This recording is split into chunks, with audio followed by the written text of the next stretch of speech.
funny round na dito sa Family Feud. Kasama po natin si Sanya ng Team Eduardo. Yes. Kanina nanalo na sila ng 100,000 pesos. Pero gusto nila itodo pa ang pagsasagot dahil gusto nila makapag-uwi ng total na 200,000 pesos. At syempre, bukod dyan, tatanggap din ng 20,000 ang napili nilang charity. Ano bang napili nyo, Sanya? Napag-usapan namin na Bahay Kalinga ito, no? Kung for the agent po ito. At ayun, malaking tulong to para sa kanila. Bahay Kalinga. Yan po, para sa inyo po ang 20,000. Ngayon, it's time for Fast Money. Si Alden nasa waiting area sa likod. Give me 20 seconds on the clock, please. Ilang sapatos ang karaniwan mong isinusukat bago ka mag-decide kung ano ang bibilhin mo? Go. 3, Sa anong sasakyan madalas may kinakandong? sa likod, Na ang anong sasakyan? jeep, Kumpletuhin sa ilalim ng blank.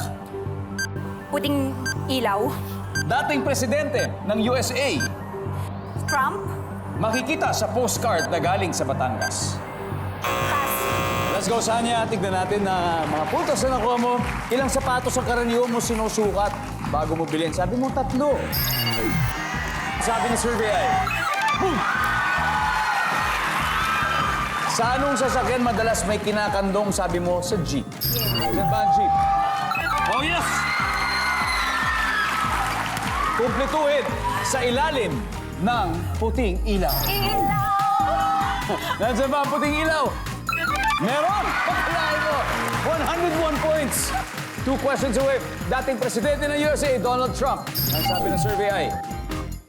Yum! 117. 83 to go. Ito hindi natin nasagot. Makikita sa postcard na galing Batangas. So, pero 117, not bad at all, Sanya. Thank you! Galing. Let's welcome back Mr. Alden Richards. Alden, sa tingin mo, ilang puntos ang nakuha ni Sanya? 100 plus? Good news, 117. 117. So, ibig sabihin, you need 83 more to win the additional 100,000. Kayang-kaya niya yan. Okay, good. Tulad ng laban ng Team Eduardo, tuloy-tuloy po dahil 83 na lang ang kailangan at magsisimula na po ang ating Fast Money second round. At this point, makikita na ng viewers ang mga sagot ni Sanya. Please give me 25 seconds on the clock. Ilang sapatos ang karaniwan mong isinusukat bago ka mag-decide kung anong bibilihin mo? 2. Sa anong sasakyan madalas may kinakandong? Jeep.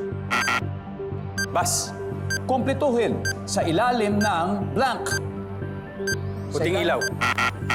Sa ilalim ng buwan. Dating presidente ng USA, dating presidente ng USA. Denzel Washington. Makikita sa postcard na galing Batangas. Beach. Let's go, Adam. 83 points.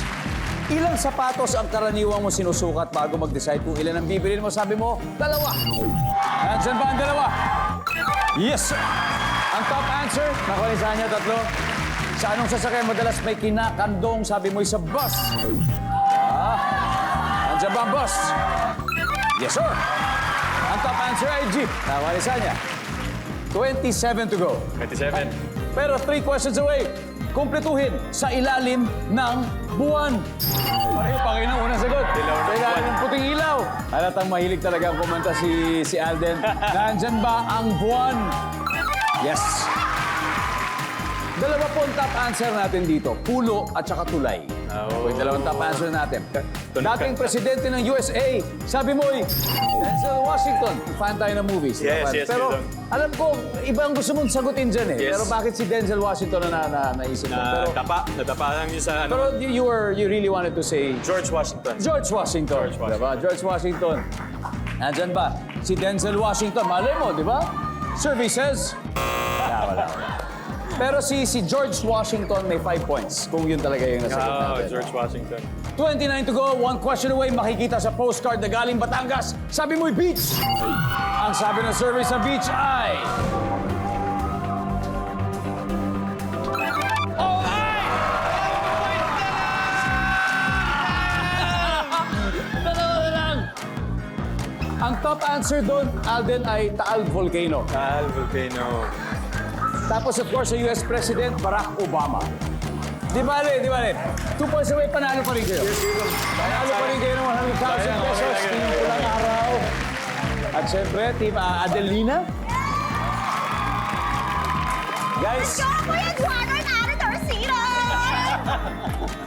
hindi man nila nakuha ang jackpot, panalo naman po sila sa Yes. puso ng mga manunood.